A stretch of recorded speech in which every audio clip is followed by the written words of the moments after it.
This one is an interesting for me. My father was a state trooper in Georgia, and I thank you for your service and also in the military as well.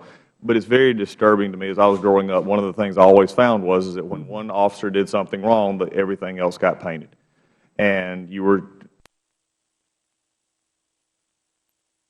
this disturbs me in the sense of it was an overall, the storefront operations were overall looked after from D.C. but handled in the different agencies, in the different areas.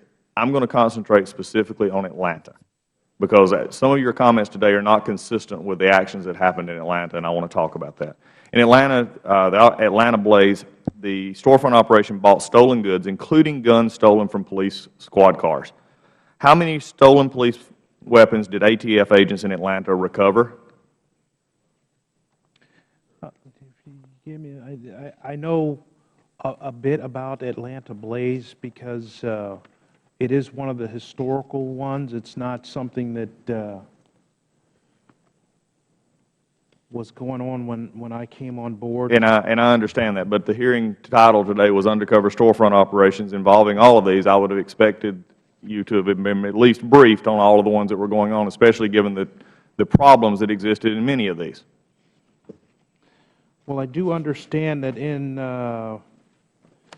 Atlanta there were some weapons that ended up coming into the storefront that were the result of thefts from other police officers. What did the ATF agents do with the weapons when they purchased them, and where are those weapons now?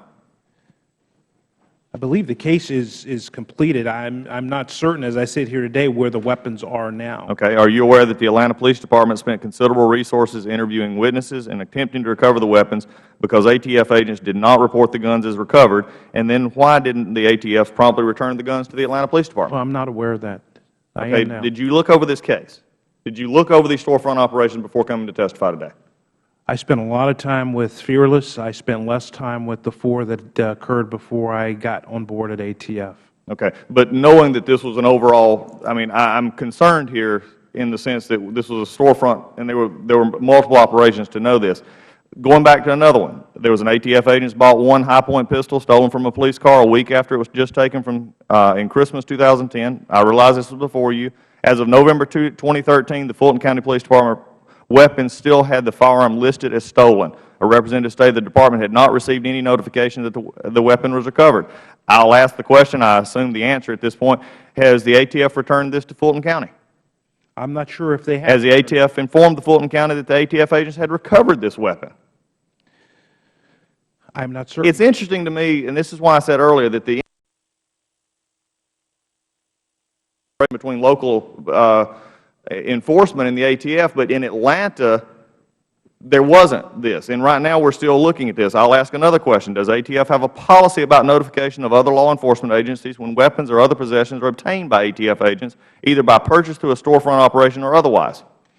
I know that we do run traces at a storefront when we No, that's not what I asked. I asked, do you have a policy of notifying other agencies when they recover or buy stolen police equipment? I don't want to step out of bounds here and say for certain that we do, but I would be surprised if we did not have a policy about recovering weapons that are traced back to a law enforcement which they have known. Okay, that's concerning in itself, and I'm going to ask that that be made available to my office in this committee as soon as possible. That should be an easy find. Someone right behind you probably already has that information. If you don't have a policy, that needs to change. If you do have a policy, I really ask why it's not being followed in this situation. In looking at this and talking about the cooperation between agencies supposedly in St. Louis that my colleague spoke of, why was this seemingly run so differently in Atlanta where you have agencies, other law enforcement agencies spending a lot of time trying to track down their own weapons when ATF had the weapons? Why is there such a disconnect here?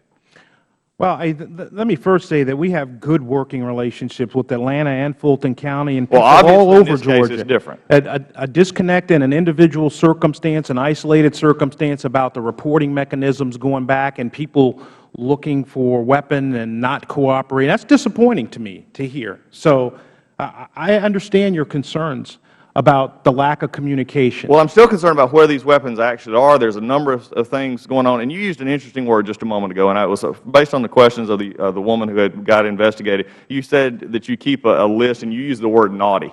It's pretty interesting to me because I think that wording is good because it reminded me of the song that we're making a list, we're checking it twice to see who's naughty or nice, and maybe the naughty part here was they applied for a C4 permit.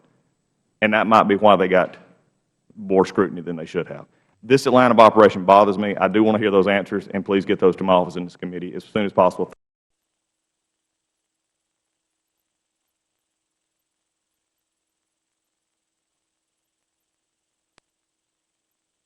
Jones. I appreciate that several times during this hearing that you've talked about